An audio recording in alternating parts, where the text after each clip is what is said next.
Les 5e journées internationales de la pomme de terre, qui se trouve aujourd'hui labellisée sous l'appellation Potato Europe 2008, se déroulera le 10 et 11 septembre prochain, à Villers-Saint-Christophe, avec un volet important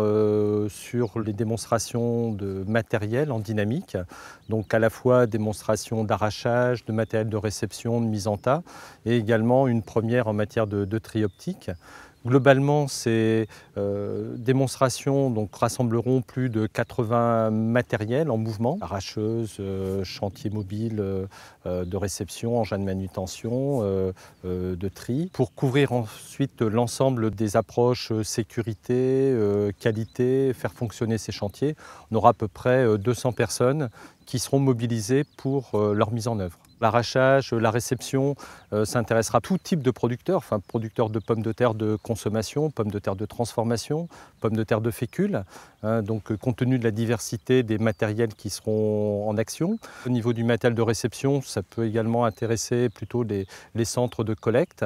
Et j'allais dire le dernier pôle technique, tri qualité, tri optique. Là, on s'intéressera principalement les conditionneurs, voire les gros producteurs qui font également du conditionnement à la ferme. Pour partie également les sociétés de transformation industrielle,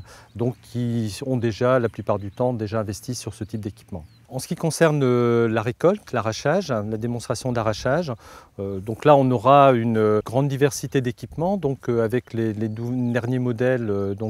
proposés par les constructeurs, tant en matériel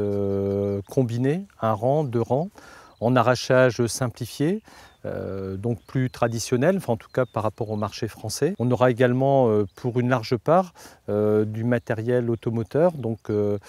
qui travaillera soit en deux rangs, voire même en quatre rangs. Et là, ce sera quand même aussi une première au niveau français, puisque l'on aura deux arracheuses 4 rangs semi-combinées qui seront en action. Chaque constructeur optera sur ces chantiers pour des options de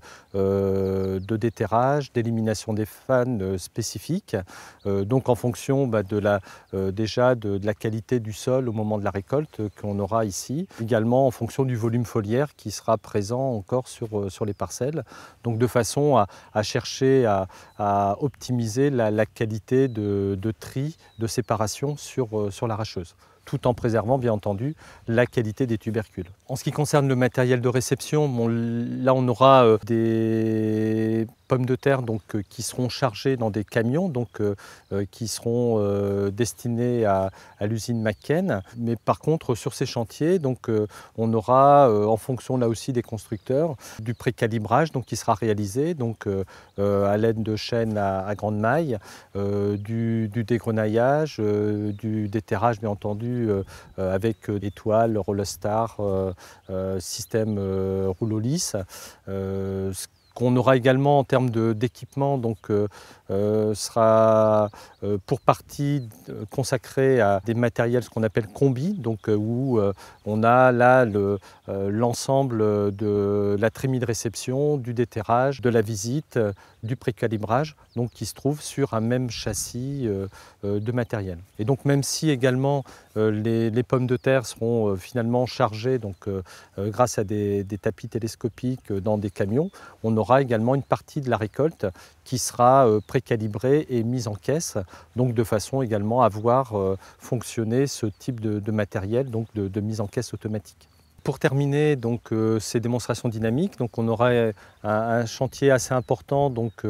en ce qui concerne le tri optique automatisé en ligne des pommes de terre, plutôt orienté vers le conditionnement des pommes de terre, les conditionneurs. On aura 4 sociétés qui seront impliquées sur ces démonstrations de machines avec des types d'alimentation différents en fonction de chaque matériel, sachant que chacun repose quand même sur l'utilisation de caméras vidéo donc avec ou non des systèmes d'éclairage particuliers, donc qui permettent de visualiser l'ensemble de la surface des tubercules et les défauts qui sont présents à cette surface. Donc là, on travaille bien donc, dans le cadre de pommes de terre lavées. L'ensemble des informations recueillies au travers des caméras donc, est analysé par un microprocesseur qui ensuite permet d'orienter les tubercules sur telle ou telle sortie en fonction du niveau de qualité ou de défaut des pommes de terre. En plus de trier en fonction de la qualité, d'enlever les vertes, les pommes de terre pourries, blessées, c'est qu'il calcule la dimension de la pomme de terre, ce qui permet de calibrer les pommes de terre dans la même action, le même passage des tubercules sur la machine. La question qui est souvent posée, c'est de dire bon, bah, ça va, en fait, c'est pour remplacer le personnel. En fait, ce n'est pas vraiment le cas. Disons que par rapport à l'œil humain, l'avantage de ces systèmes automatisés, c'est qu'effectivement, on a des machines qui ne craignent pas la fatigue et donc qui permettent d'avoir une régularité de tri prolongée durant plusieurs heures. Ces machines permettent de trier finalement des lots qui présentent beaucoup de défauts de qualité et ce que ne peut pas faire en fait l'œil humain, puisque là, lorsqu'on a trop de défauts, on a du mal à enlever tous les tubercules défectueux. Là, le matériel peut le faire, mais il restera toujours la nécessité d'avoir